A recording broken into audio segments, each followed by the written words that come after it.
Bonjour à tous, bienvenue sur ma chaîne Grand Club FCB. Si vous êtes nouveau sur ma chaîne, n'hésitez pas à vous abonner. L'effectif du Barça trop limité? Mais comme l'explique le quotidien espagnol AS, l'effectif de Xavi manque de profondeur, surtout au poste de numéro 6 et d'avant-centre. Et pour cause, Oriol Romeu et Robert Lewandowski sont respectivement les seuls numéro 6 et numéro 9 de métier du groupe Blaugrana. En cas de blessure de l'un des deux ou des deux, cela deviendrait problématique pour le coach du Barça. Selon Mundo Deportivo, Deco, directeur sportif, se penche déjà sur plusieurs pistes.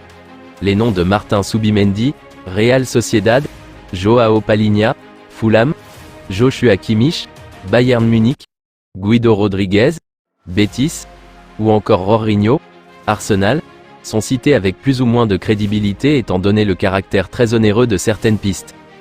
Vanderson, le meilleur latéral droit Monaco, un jeune Brésilien, âgé de seulement 21 ans, a démarré fort lors de cet exercice 2023 à 2024 avec un but et une passe décisive délivrée après 4 journées de championnat disputées.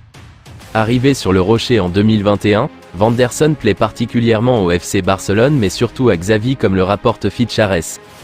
Le média espagnol affirme que Xavi aimerait recruter l'ancien joueur de Grêmio. Si Joao Cancelo est arrivé en Catalogne, il a seulement été prêté pour une saison et son adaptation n'est pas encore assurée d'être excellente, comme au Bayern Munich ou à Manchester City. Ainsi, le technicien des Blaugrana souhaite recruter Vanderson pour améliorer le couloir droit de sa formation.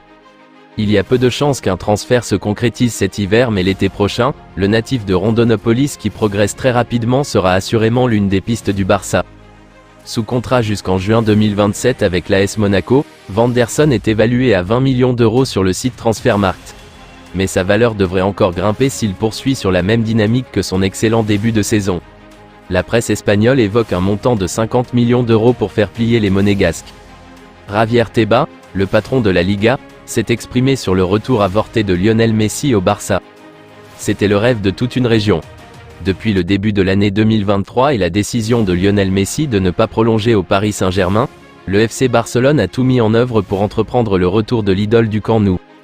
Problème, le club, en grande difficulté financière depuis l'ère Bartomeu, n'a jamais réussi à trouver une solution pour faire revenir le gaucher malgré des négociations avancées et l'envie affichée du joueur de rentrer, à la maison, 2 ans après son exil vers la capitale française. Durant toute cette période de négociation, Javier Tebas, le président de la Liga, a été présenté comme un opposant à ce retour par Joan Laporta, le président des Catalans.